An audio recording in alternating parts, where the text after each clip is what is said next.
أوصيكم وإياي بتقوى الله فقد فاز المتقون. قال الله تعالى في كتابه الكريم: يا أيها الذين آمنوا اتقوا الله حق تقاته ولا تموتن إلا وأنتم مسلمون.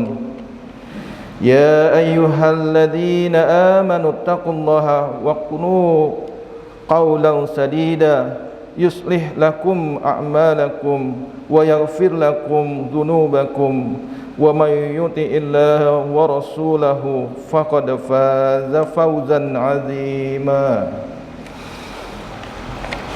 أعوذ بالله من الشيطان الرجيم. بسم الله الرحمن الرحيم. تبارك الذي بيده الملك وهو على كل شيء قدير الذي خلق الموت والحياة ليبلوكم أيكم أحسن عملا وهو العزيز الغفور. Sadaqallahul azim. Ma'asyiral muslimin rahimakumullah. Puji syukur kehadirat Allah Subhanahu wa taala Rabbul Izzati, yang pada kesempatan Jumat ini kita mendapat melaksanakan kewajiban kita sebagai seorang muslim, salat Jumat berjamaah di masjid yang kita cintai ini. Salawat dan salam tak lupa kita sampaikan kepada uswatun hasanah kita, yaitu baginda Rasul Muhammad sallallahu alaihi wasallam, juga kepada segenap keluarga dan sahabatnya. Semoga kelak di hari kiamat kita semua yang hadir di masjid ini mendapatkan syafaat dari beliau. Amin ya rabbal alamin. Mengawali khutbah singkat pada kesempatan ini, sebagaimana biasa, khatib berwasiat kepada diri sendiri dan juga kepada seluruh jemaah. Marilah kita senantiasa bertakwa kepada Allah dengan sebenar-benarnya takwa, yaitu melaksanakan semua perintah Allah dan juga menjauhi semua yang dilarangnya. Tak lupa senantiasa kita selalu terus berbuat kebaikan. Fastabiqul khairat aynama taqumu ya'tinikumullah jami'an innallaha ala kulli syai'in qadir. Maka berlomba-lombalah kamu dalam kebaikan di mana kamu berada. Pasti Allah akan mengumpulkan kamu semuanya. Sungguh Allah Maha Kuasa atas segala sesuatu. Sidang Jumat yang dirahmati Allah, pada kesempatan kali ini juga khatib selalu mengajak kepada kita semua untuk selalu bersyukur atas nikmat yang telah Allah berikan. Bersyukur kepada Allah yang Maha mengetahui segalanya, hingga kita nanti kembali kepada Allah ketika dijemput maut. Surat pembuka tadi Al-Mulk ayat 1 dan ayat 2, salah satunya memberikan pesan bahwa kita sebagai seorang manusia itu harus mempunyai kesadaran bahwa setiap waktu kita akan dapat meninggal dan menghadapi maut. Karena kematian itu adalah keputusan atau kehendak dari Yang Maha Kuasa atau Yang Maha Mengetahui. Jadi kalau kita sadar bahwa setiap waktu kita akan, sewaktu-waktu kita bisa dicabut ya jiwa kita, maka sudah selayaknya seharusnya kita tidak bermain-main di dalam kehidupan ini ya. Karena kehidupan ini sifatnya hanya sementara, kita hanya dalam numpang di buminya Allah Subhanahu wa taala. Sehingga kalau kita memahami atau menyadari bahwa kita makhluk yang benar-benar lemah, yang kapanpun kalau dipanggil berarti sudah menjadi ketentuan atau takdirnya, ya kita berarti harus meninggalkan dunia. Ya. Kalau kita menyadari itu, maka mungkin ini bisa menjadi sebuah pemikiran buat kita. Ketika misalnya kita lengah atau kita melakukan sesuatu, ingin melakukan sesuatu yang sebenarnya tidak baik, atau saat kita akan berpikir untuk melakukan sesuatu yang tidak baik, bayangkan bahwa kita akan diwafatkan pada saat itu.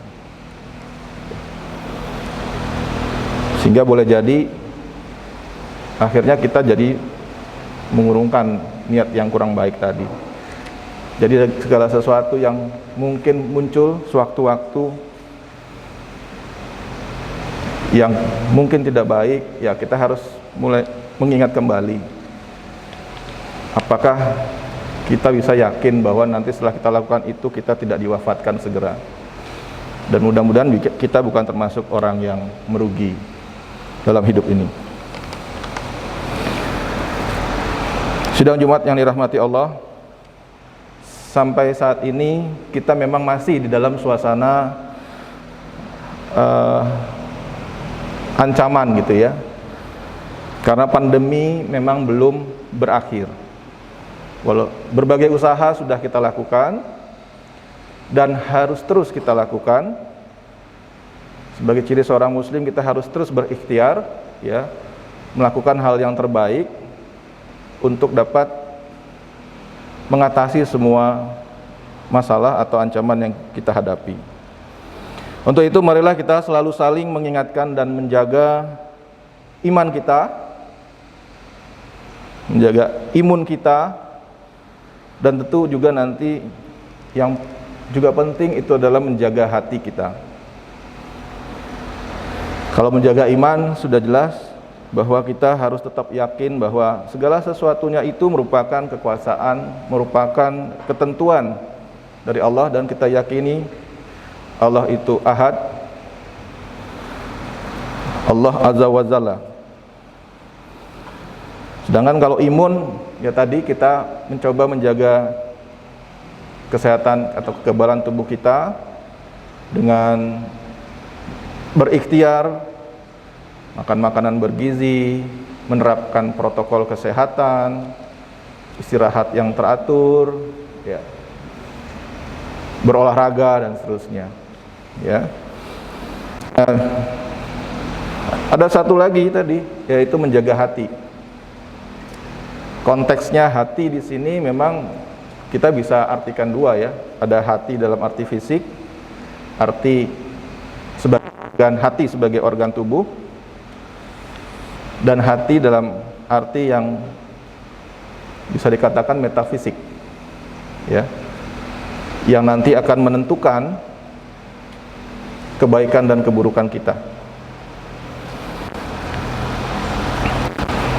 Nah, kita pasti ingin memiliki hati yang bersih dalam makna yang metafisik tadi ya, maupun makna yang fisik. Kita nggak mau terkena penyakit hati, baik yang fisik maupun metafisik tadi. Kalau kena penyakit hati yang fisik, dari sisi kesehatan namanya penyakit liver ya, gitu. Ya, dan itu pasti akan menurunkan kemampuan kita dalam juga. Tapi yang paling berat memang adalah ketika kita mengalami penyakit hati yang dapat menentukan ya, baik dan buruknya kita seperti apa, yaitu penyakit hati yang seperti iri hati, dan harus bisa kita hilangkan ya, harus bisa kita bersihkan. Karena tadi di sanalah tempat lahirnya kebaikan dan keburukan yang kita lakukan. Bagaimana kita bisa menjaga hati kita? Bagaimana kita bisa mencegah hati kita menjadi kotor? Ya. Seorang ulama mengibaratkan air dalam satu gelas. Ketika hatinya kotor, itu artinya sama seperti segelas air yang airnya keruh. Kalau airnya keruh, biasanya kita nggak bisa menembus ya pandangan ke bagian sisi lain dari gelas yang berisi air keruh. Artinya kalau hati kita kotor, hati kita sakit, hati kita keruh, terkadang kita pasti tidak akan sering sekali kita tidak akan mampu melihat mana yang baik dan mana yang benar, mana yang baik dan mana yang salah. Sehingga itu nanti juga akan berpengaruh terhadap apa tindakan yang akan kita lakukan. Apa yang harus kita lakukan supaya air itu atau hati kita bersih, atau tadi airnya bisa jadi bersih? Kalau kita cuman hanya menuangkan sedikit air bersih, kalau kita perhatikan nanti pasti airnya masih tetap keruh. Tapi kalau kita bisa menuangkan air bersih dalam jumlah yang banyak sampai akhirnya menggantikan air keruh itu dalam gelas, berarti hati kita airnya sudah menjadi bersih. Artinya apa? Kalau kita ingin mencegah atau menjaga hati kita supaya tidak keruh, maka kita harus mengalirkan kebaikan-kebaikan, hal-hal positif terus dalam diri kita. Sehingga niscaya nanti hati kita akan semakin bersih, semakin baik gitu ya. Yang terkandung hanya kebaikan-kebaikan. Ya. Dan kalau dalam suasana pandemi ini juga ternyata suasana hati, terutama kalau hatinya nanti tidak baik ya, lihat orang sukses dia stres misalnya gitu, atau lihat orang lagi bahagia dia tidak bahagia misalnya begitu ya. Dalam suasana pandemi begini juga itu akan mempengaruhi imun juga ya, mempengaruhi imun juga. Rasulullah SAW itu selalu berdoa agar hatinya tetap teguh beriman dan beragama di jalan Allah. Ya, beliau selalu berdoa, ya muqallibal qulub, tsabbit qalbi ala dinika wahai yang membolak-balik hati, tetapkanlah hatiku di atas agamamu dan di atas ketaatan kepadamu. Ya. Jadi kalau kita sebagai manusia yang mungkin dari sisi kualitasnya masih jauh di bawah Nabi, pasti tidak luput dari sakit hati ya, dan tidak luput dari sesuatu yang mungkin tidak baik gitu ya. Nah, yang penting adalah jangan sampai ketika kita mengalami sakit hati itu malah kita menjauh dari Allah Subhanahu wa taala ya. Karena satu-satunya yang bisa menjaga hati kita, yang bisa menjaga kebaikan-kebaikan dalam hati kita, itu hanya Allah Subhanahu wa taala yang tadi Maha membolak-balik hati. Allah akan mengubah hati seorang dari senang menjadi sedih, dari duka menjadi bahagia ya. Jadi nanti kalau ada sesuatu yang misalnya menyenangkan atau menyedihkan ya, selain mungkin sekarang kebiasaannya ngupdate status ya juga nanti harusnya yang paling utama justru bagaimana harus bersyukur kepada Allah dan mendekatkan diri kepada Allah ya.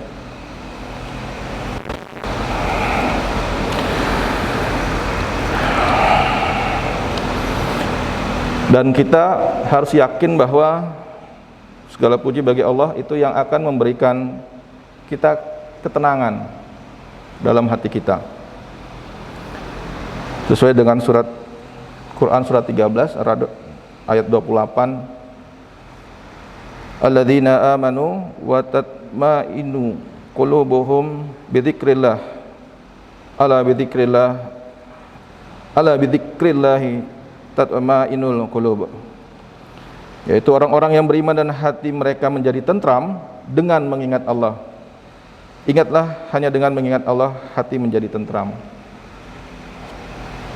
Jadi memang salah satu cara yang Dianjurkan untuk bisa membuat hati kita lebih baik, air keruh tadi bisa menjadi air bersih, itu kalau kita juga banyak berzikir atau mengingat Allah.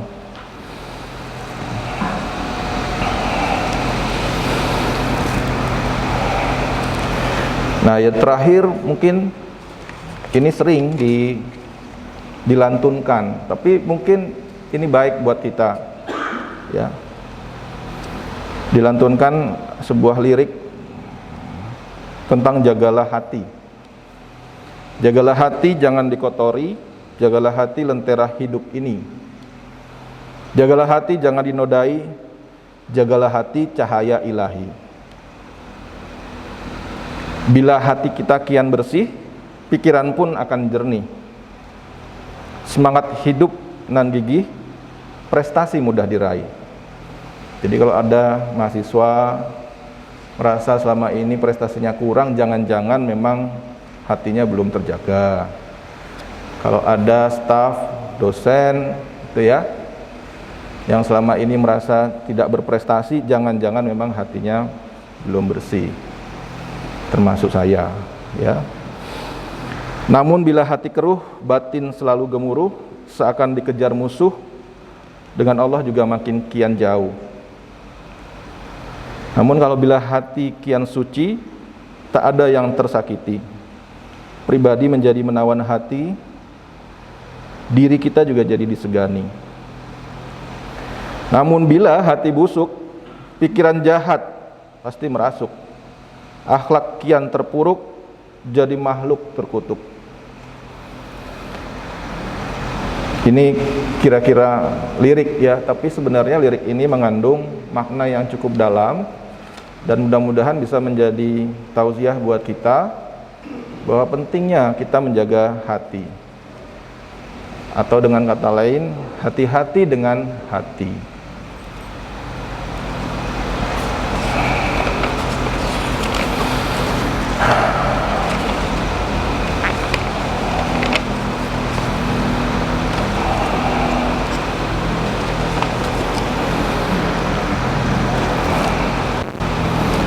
Demikian yang mungkin dapat disampaikan. Barakallahu lil walakum fil Qur'anil azim, wa nafa'i wa iyyakum bima fihi minal ayati wa dzikril hakim, wa taqabbalallahu wa minkum tilawatahu innahu huwas samiul alim. Aqulu qouli hadza wastaghfirullah li wa lakum wa lisairil muslimina min kulli dhanbin fastaghfiruh innahu huwal ghafurur rahim. Allahumma salli ala sayyidina Muhammad. Allahumma salli ala sayyidina Maulana Muhammad. Allahumma salli ala sayyidina wa nabiyyina wa habibina wa syafi'ina wa zuhrina wa maulana Muhammad.